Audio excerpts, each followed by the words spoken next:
ایک بادشاہ کے دربار میں ایک اجنبی نوکری کی طلب لیے حاضر ہوا۔ قابلیت پوچھی گئی، کہا سیاسی ہوں۔ عربی میں سیاسی افہام و تفہیم سے مسئلہ حل کرنے والے معاملہ فہم کو کہتے ہیں۔ بادشاہ کے پاس سیاست دانوں کی بھرمار تھی۔ اسے خاص گھوڑوں کے استبل کا انچارج بنا دیا گیا جو حال ہی میں فوت ہو چکا تھا۔ چند دن بعد بادشاہ نے اس سے اپنے سب سے مہنگے اور عزیز گھوڑے کے متعلق دریافت کیا۔ اس نے کہا نسلی نہیں ہے۔ بادشاہ کو تعجب ہوا۔ اس نے جنگل سے سائنس کو بلا کر دریافت کیا۔ اس نے بتایا گھوڑا نسلی ہے لیکن اس کی پیدائش پر اس کی ماں مر گئی تھی۔ یہ ایک گائے کا دودھ پی کر اس کے ساتھ پلا ہے۔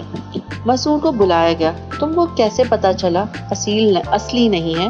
اس نے کہا جب یہ گھاس کھاتا ہے تو گایوں کی طرح سر نیچے کر کے، جبکہ نسلی گھوڑا گھاس منہ میں لے کر سر اٹھا لیتا ہے۔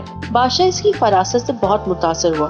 مسعود کے گھر اناج، گھی، بھنے دمبے اور پرندوں کا اعلیٰ گوشت بطور انعام بھجوایا۔ اس کے ساتھ ساتھ اسے ملکہ کے محل میں تعینات کر دیا۔ چند دنوں بعد بادشاہ نے مصاحب سے بیگم کے بارے رائے مانگی۔ اس نے کہا طور و اطوار تو ملکہ جیسے ہیں لیکن شہزادی نہیں ہے۔ بادشاہ کے پیروں تلے زمین نکل گئی۔ حواس بحال کیے، ساس کو بلا بھیجا، معاملہ اس کے گوش گزار کیا۔ اس نے کہا حقیقت یہی ہے، تمہارے باپ نے میرے خاوند سے ہماری بیٹی کی پیدائش پر ہی رشتہ مانگ لیا، لیکن ہماری بیٹی 6 ماہ ہی میں فوت ہو گئی تھی۔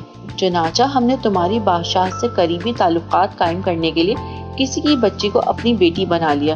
بادشاہ نے مصاحب سے دریافت کیا تم کو کیسے علم ہوا؟ اس نے کہا اس کا خادموں کے ساتھ سلوک جاہلوں سے بدتر ہے۔ بادشاہ اس کی فراست سے خاصا متاثر ہوا۔ بہت سا اناج، بھیڑ بکریاں بطور انعام دی، ساتھ ہی اسے اپنے دربار میں متعین کر دیا۔ کچھ وقت گزرا، مصاحب کو بلایا، اپنے بارے میں دریافت کیا۔